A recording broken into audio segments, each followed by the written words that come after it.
Pero guys, small but terrible kasi sobrang effective niya sa akin as in.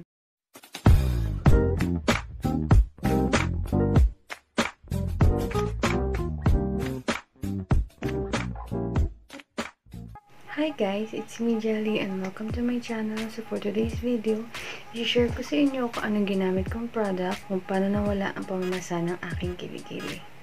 Siguro familiar na kayo dito sa product na to, pero sa mga hindi pa, i-share ko sa inyo kung paano nabago nito ang matinding pinagdadaanan ng kilikili ko. Ayun, high school pa lang ako, napansin ko na sobra ko magbasa yung kilikili ko. As in, konting galaw ko lang, basang-basa na talaga siya. To the point na wala na ako ibang masuot na damit kundi puti o kaya itim. Kasi kung ibang kulay talaga siya, ay Diyos ko, magmamapa talaga siya. Alam mo yung naiinggit ako sa iba na yung mga damit nila, color pink, color, you know, yung kahit na anong klaseng damit ko, kahit na anong klaseng kulay na susuot nila. Pero ako hindi. Yung halos akala mo paulit-ulit na lang yung damit na sinusuot ko, ganun. Kaya nag-search talaga ako kung ano yung makakapagpatigil sa pagbasa ng kilikili ko. Halos lahat ata nasubukan ko na eh. Nag-deodorant na ako, nagtawas. At ang pinakaakala ko makakapagpatigil sa pagbasa ng kilikili ko ay yung RNK. Yung nabibili sa Shopee. Kasi effective siya sa akin ng 1 week eh. Tapos after nun, nagbasa na ulit. Kahit maglagay ako, basa talaga siya. Kaya, syempre, nag-search na naman ako. Hindi talaga ako tumigil kasi sobrang nakakahiya. Na konting galaw mo lang, pag ganyan mo na kamay, basa na. Hanggang sa na-discover ko tong product na to. At ito siya. Roll-on siya.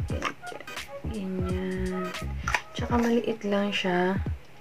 Pero guys, small but terrible kasi sobrang effective niya sa akin as in.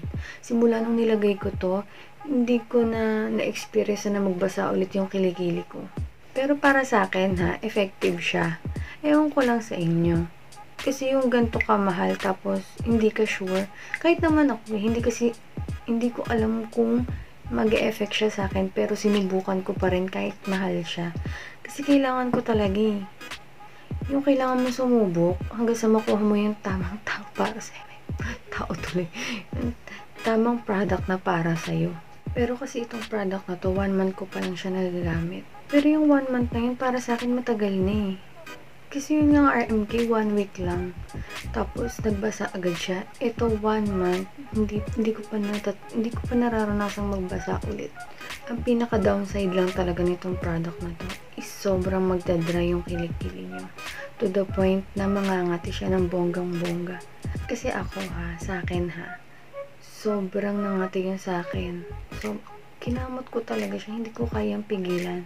Pero kung gagamitin nyo to, pigilan nyo naman. Huwag nyo kakamutin kasi mangungulimlim talaga yung kilikili nyo.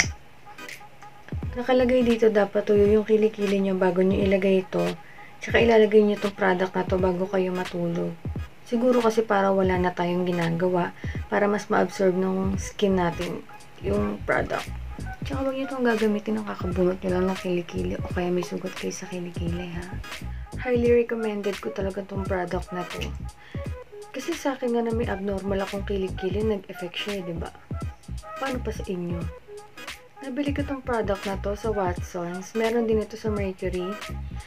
And yung price nito ilalagay ko na lang sa description box kasi nakalimutan ko na talaga siya. So, sana nakatulong tong video na to sa inyo. Thank you so much guys for watching and hope to see you in my next one. Bye!